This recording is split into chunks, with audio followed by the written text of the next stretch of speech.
All right, as stated, my name is Melissa Simone, and this is Project Weightless, deconstructing weight stigmatization and promoting body positivity through health activism. I'm very excited to be giving this presentation today because today is part of the Weight Stigma Awareness Week, which is from September 26th to the 30th. So we're kicking it off right. So who am I? That's a picture of me. I am a 22-year-old health advocate, graduate of University of Hartford with both my bachelor's and master's in general psychology. And as stated, I'm a graduate student in psychology at the New School for Social Research in New York City. I focus on health, health education, body image, and eating behaviors. And I'm also a research assistant in the Rubin Gender and Health Lab. So I'm going to start off with health advocacy. Well, basically, the great thing about health advocacy is that you're not required to have a degree in this. It can actually be a hobby. There are degree programs such as public health degrees that you could pursue and then gain higher level skills and make it your career, but at the same time, it can be your hobby and you don't have to let it be who you are 9 to 5 every day. So I think the first important aspect of becoming a health advocate is identifying what your cause is. What are you trying to change? What are you advocating for? And once you develop a strong idea or a passion, you may not even have to really think about it. It may be something that just comes naturally to you, and that's why you're looking into health advocacy. And once you determine what you're going to try to change or what your cause is or what you're raising awareness for, you should really look into what other organizations are out there that have similar causes. Are there any at all? Is it unique to you? And when you find these similar organizations, how do your ideas differ from theirs? Or are they in fact the same? And if they are different, how can you contribute your differences together? How can you collaborate the differences amongst you and their organization? Because they can benefit you and you can benefit them. And at the end of the day, I think the most important thing that I found is talking to everyone about my cause, because you really don't know, like I said earlier, these people can be using health advocacy as a hobby. They may be a corporate head 9 to 5, but on the side, they're promoting for something entirely different. And that's why it's important just to speak to everyone. You never know how you can help them or they could help you. Hey, I Melissa. also think it's really important to attend. Yes? I forgot to Hello? mention at the very start. Yes, I forgot to mention at the very start. For those of you who have any questions as Melissa is going, go ahead and write your questions over in your questions panel on the right, and Melissa will be able to address them at the end of the presentation. Okay, great. All right. So as I match the slides, I'm sorry. I also think it's really important to attend social innovation workshops in your area. And if there aren't any, you could look up organizations that hold training programs, and you can actually request them to come to you. And for an example, there's this organization called Do Something, which I participated in. They came to New York City and they held a workshop for the entire day. They introduced you to corporate heads and they did speed pitching, and you develop really strong relationships with the other members. The one that I went to is specifically for people under the age of 25 years old who had a specific cause that they were trying to fight for. And at this event, I actually met another girl who is 22 years old, and we'll be working together for this great event that we're going to hold in Union Square, which I'll talk a little bit more about later. Also, Facebook is out there for free. And to start, before you start making a full website that you're paying for and it requires so many hours, you can just make a Facebook page and you join the related causes and keep up to date on the news, the research, anything that you find interesting for your cause, and post about it. Ask people questions, get their involvement, see what they feel about it, relate it to how you feel, and it'll really give you a community to come together with. So this is Women for Change, and Women for Change is a University of Hartford campus-based organization, and their aim is to provide a space for education, dialogue, support among all people of all ages, backgrounds, ethnicities, and sexual orientation surrounding topics such as body image issues, feminism, and sexuality. The overall goal of the organization is to promote bonds between women and society because we're seen to have this limited access to certain resources. And instead of fighting against one another and trying to get above one another, we should really fight together to get what we want because we can make a greater change when we're together than when we're alone. So what is Project Weightless? I know I went a little bit far off onto health advocacy before explaining my program. Project Weightless, we have two major aims. The first is to protest public mandatory body mass index weigh-ins and reportings in academic school systems. And the second is to raise awareness of weight stigmatization and how it could lead to eating disorders because they are very prevalent amongst our society. And how did it come together? Well, how did Project Weightless start?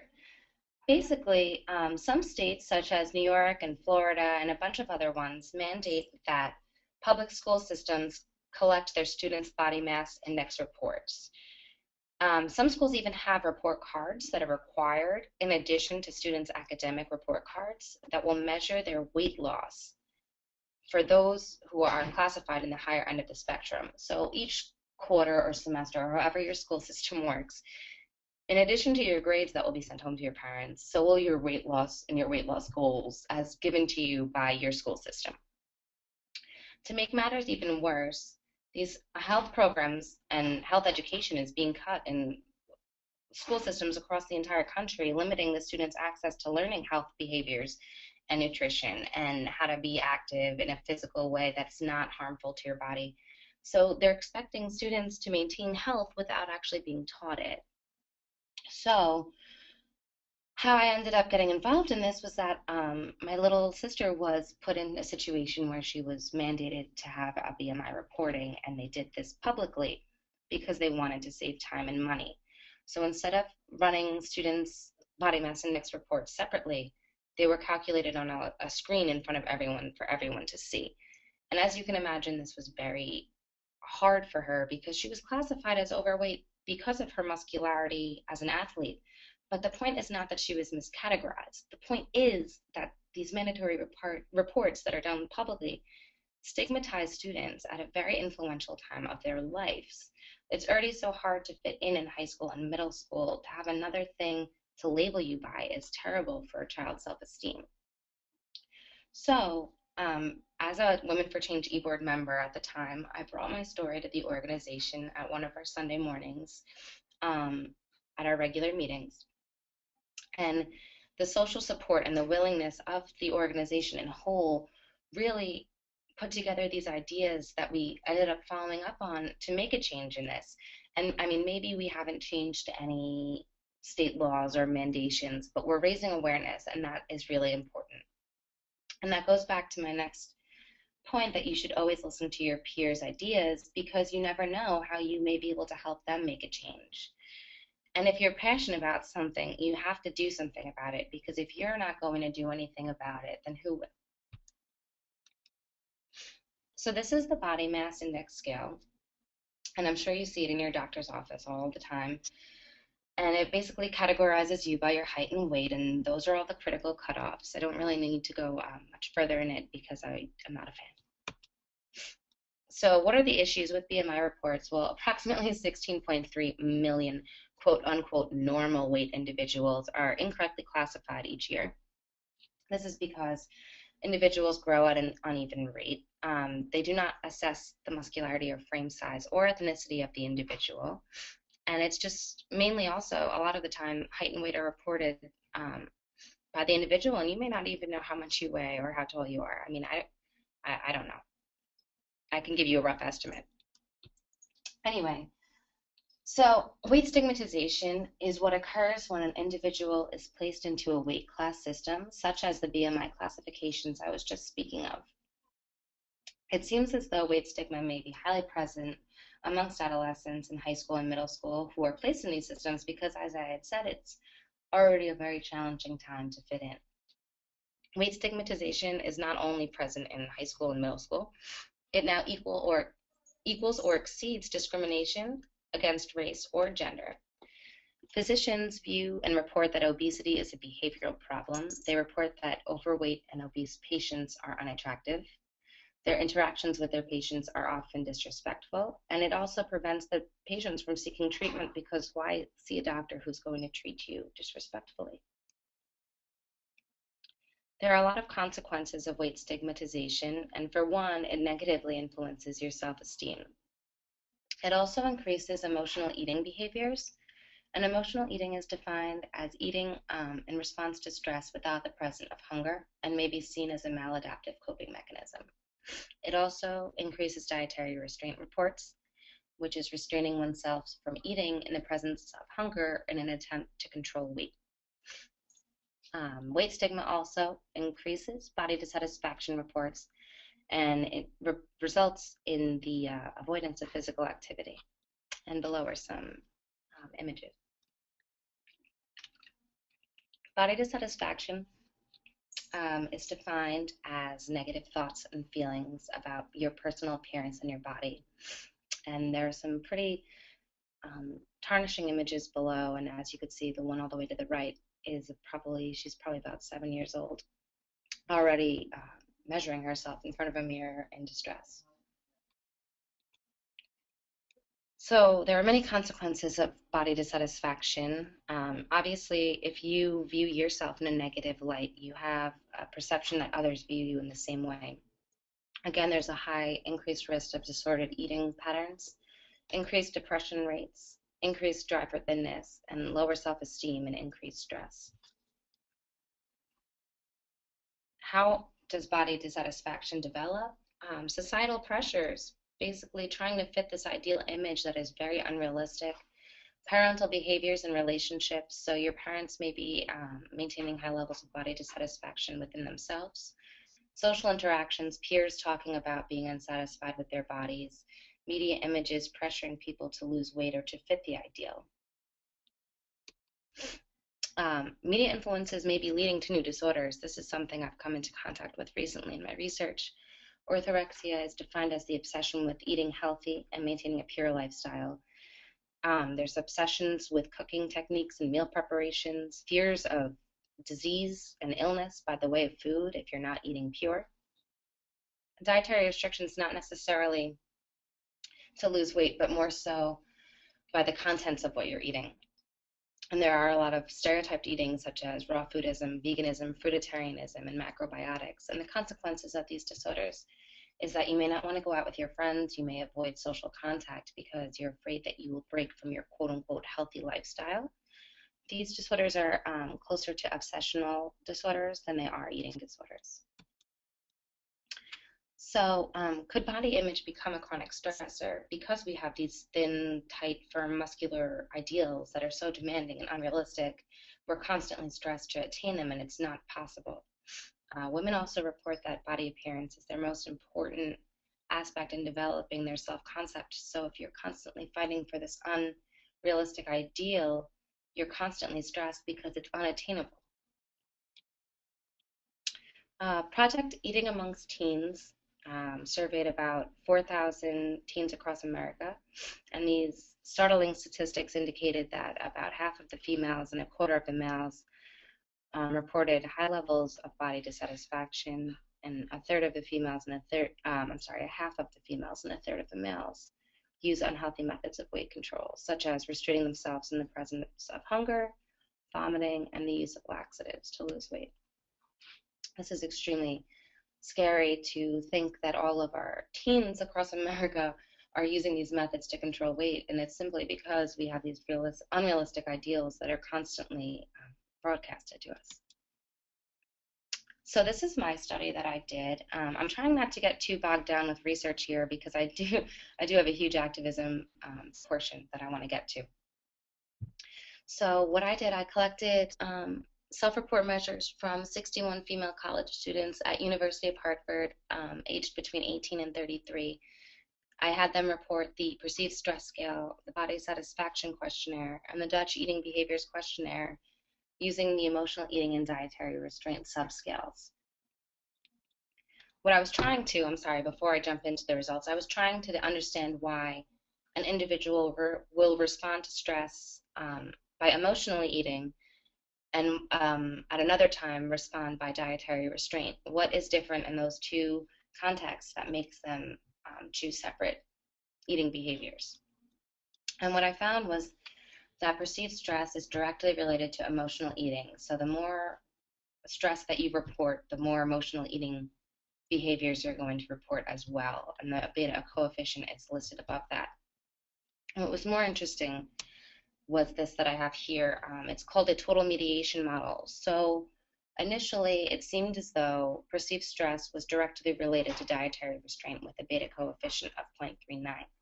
But when I put body dissatisfaction in the middle of this relationship, I found that that relationship diminished entirely.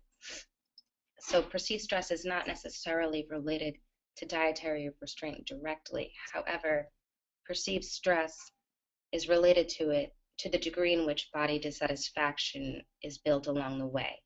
So without body dissatisfaction, you may not dietary restraint. You may just resort to emotional eating. So that goes to my theoretical explanation of weight cycling, which begins in an individual fighting to attain the ideal image in society by participating in dietary restraint. They come to a wall or a situational stressor that they choose to respond to by emotional eating. Their body is reliant upon a low caloric intake from the dietary restraint that they had initially held, and that will result in weight gain. And the weight gain will result in high levels of body dissatisfaction. And in an attempt to lose the weight that they gained, they will return to their dietary restraining behaviors. And this will become an endless cycle. It's very scary to think about because it doesn't seem like there's a way to get out, but there is. The way to get out is by learning intuitive eating and learning how to listen to your body, because by media portraying all these ways to eat and how to diet and conventional dieting and crash and fad diets and all those types, that's not the way to be healthy. We lose our ability to listen to our bodies. And as I had said, women are frequently reporting their physical appearance as the most important factor in building a comprehensive self-concept. So if they're maintaining these patterns, it's highly stressful. So quickly, eating disorder research, basically 20 million women and 10 million men in the US suffer from a clinically significant eating disorder in their lifetime. Rates have steadily increased since 1950, and anorexia nervosa alone has the highest mortality rate of all psychiatric disorders. And it's important to note that not all eating disorders go treated or recognized or diagnosed, so these numbers are just a glimpse of the reality. So I created a social health campaign to raise awareness about all of these issues that I've talked about.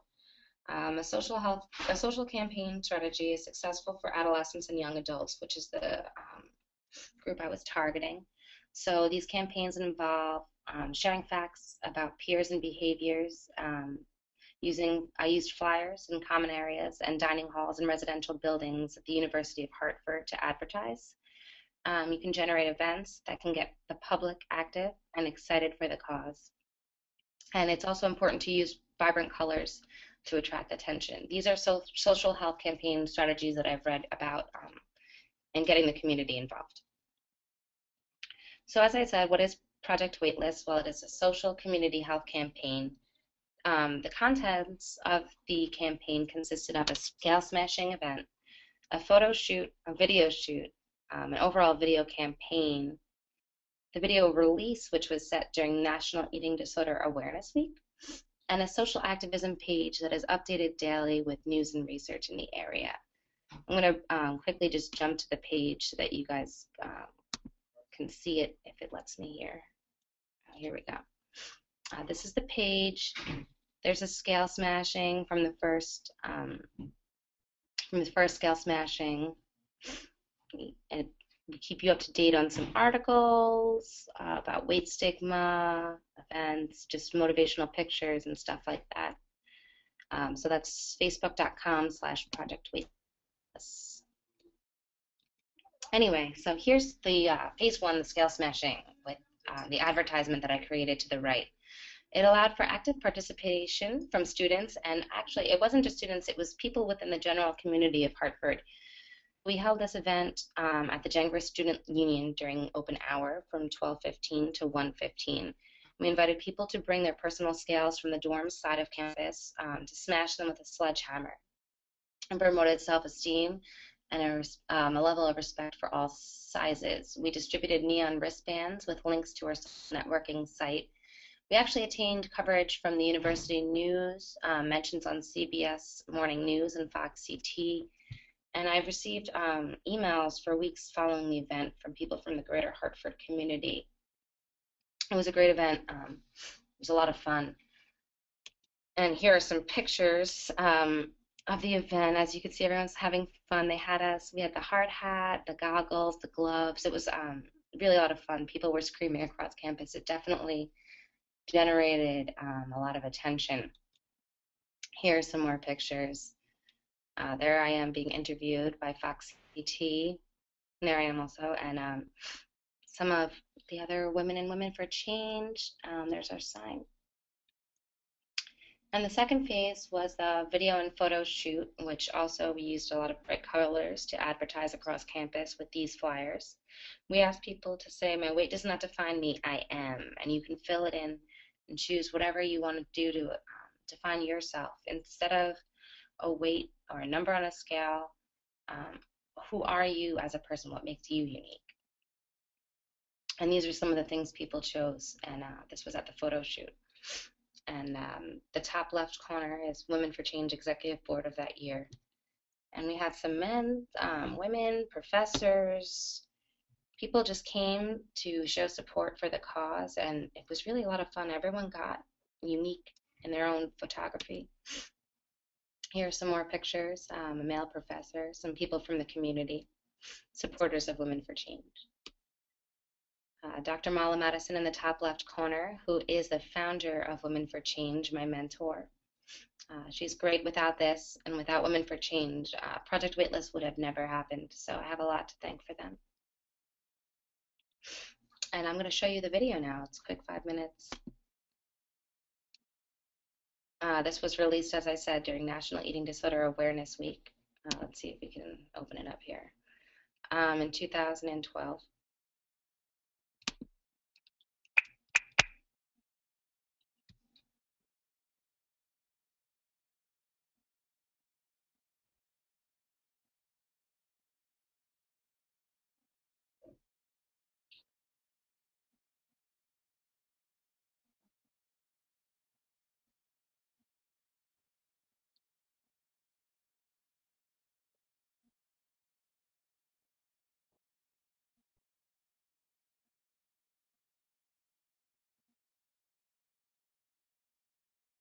Have any of you ever had to report your height and weight publicly?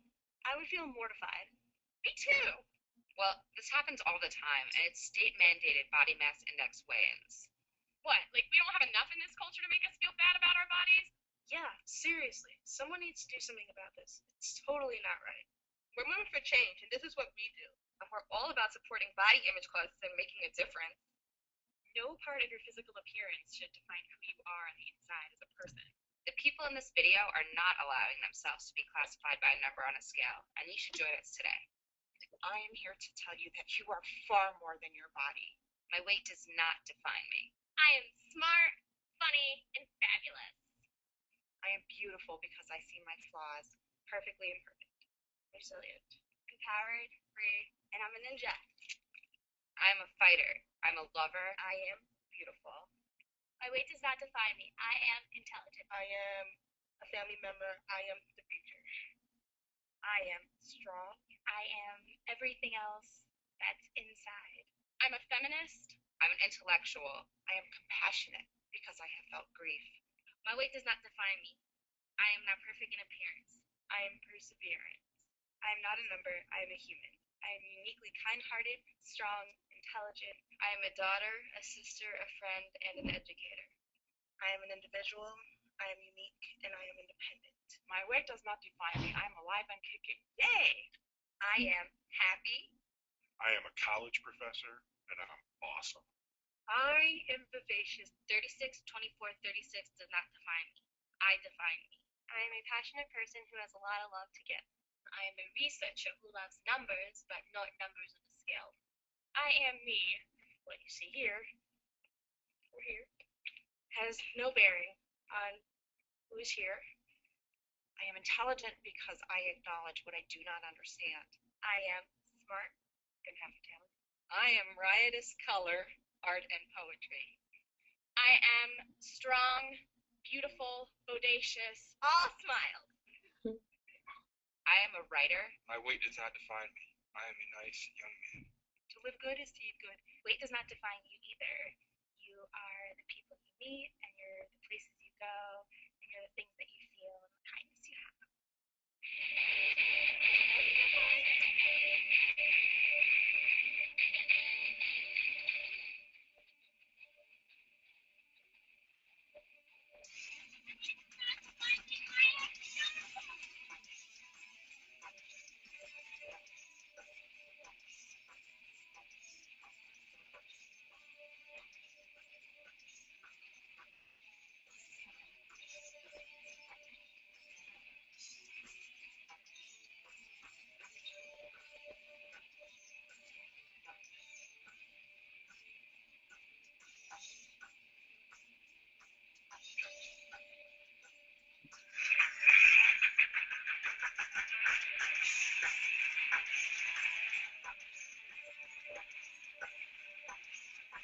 So that was the video that was released, as I said, during National Eating Disorder Awareness Week. I'll let it finish out here. We have another minute.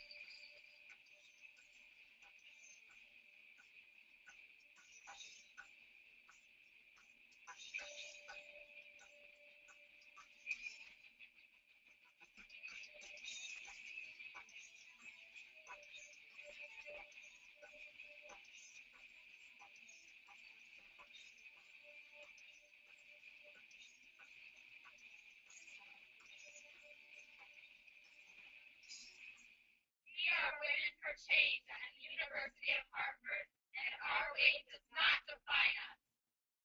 We embody support.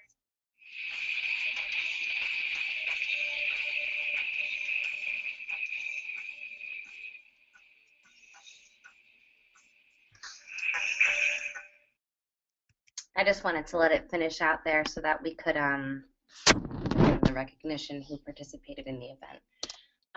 It was obviously a great time. We had a lot of fun creating the videos, and everyone was unique in their statements, and something that I'll never forget. So what I decided to do when I made the move to the New School for Social Research to continue my education, I decided to take Project Weightless here. And at the New School block party, where organizations have their tables to advertise, we held another little photo shoot where people had my weight does not define me, I'm not a number. They had a variety of different options of how they could display their uniqueness, and we had a great turnout. We took some pictures, and I made another video, but it was a short slideshow just of these same pictures, so I figured I would just post up some individual shots. There's the scale that, instead of stating numbers, gives you a confidence statement when you stand on it. Here's some more pictures. We had a little boy, he was adorable. So what's next is the real question. Well, from this point forward, Project Weightless is teaming up with Hello Perfect to strengthen body positivity across New York City. We are having a large event in Union Square where we will be having another scale smashing, only this time, when we had done the first scale smashing at University of Hartford, we encountered a lot of difficulty getting approval to have the event. So it required us to go through the Board of Public Safety, and they suggested that since it would mainly be women who were smashing the scales, we couldn't handle the strength of a larger sledgehammer. So we had this, it was like a 10, maybe 8-pound sledgehammer that was so small, trying to smash up these scales as protocol. because we couldn't handle the strength of anything heavier, is what was suggested. So we want to have a larger scale smashing event. We're going to have a Dreamcatcher wall, which is part of Hello Perfect's brand, and they will be from pole to pole across this large park in New York City. I hope you can envision what I'm envisioning.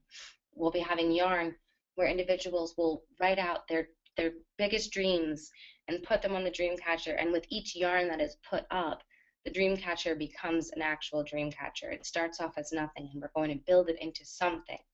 We're also going to be handing out slips of quote-unquote free confidence across New York City with just positive statements, which will both promote the event that we're holding at Union Square, but also if people can't make it from there, it'll just make them feel better. You don't know how much a simple statement can change a person's day.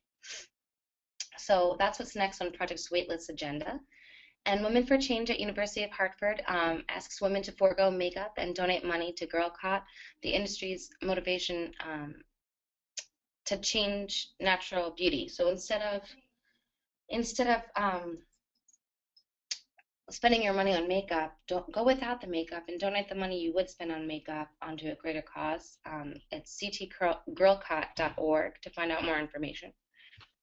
And we could also, helloperfect.com is the website for the other organization I was just speaking about. So how could you help? You could just post anything you want on the Project Weightless website that you find relevant. I'll comment on it. You could share the Facebook and YouTube pages. YouTube has the original Project Weightless video, individual clips from the scale smashing event that were not seen in the larger video.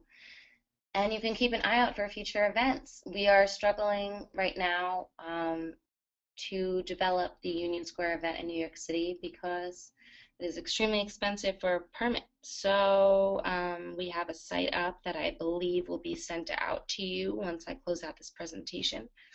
And if you have anything or you just want to share the link, we are trying to raise enough money to hold the event. It'll be in the spring, so we have some time, but it is very expensive.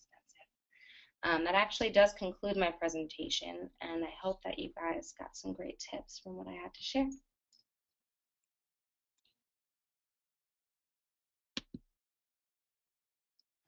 Excellent. Thank you, Melissa.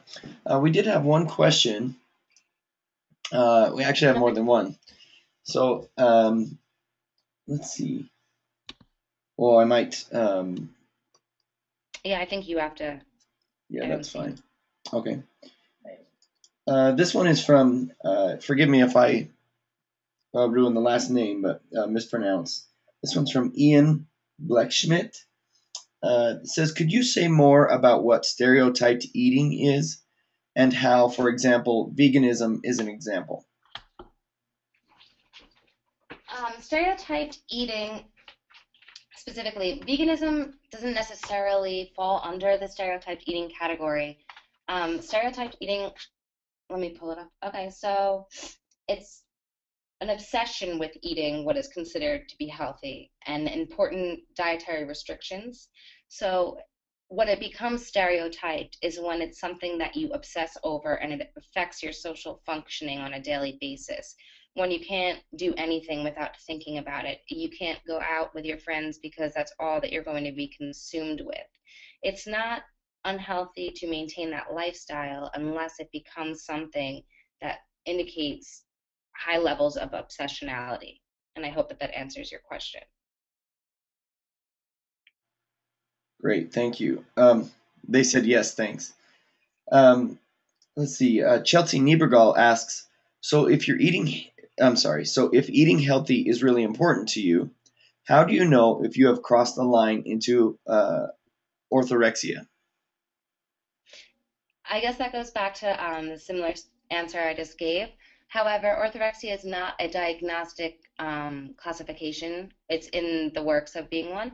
So right now, the diagnostic that exists for orthorexia is a research diagnostic, which is different from actual clinic diagnostic systems. So when it becomes an unhealthy, all-consumatory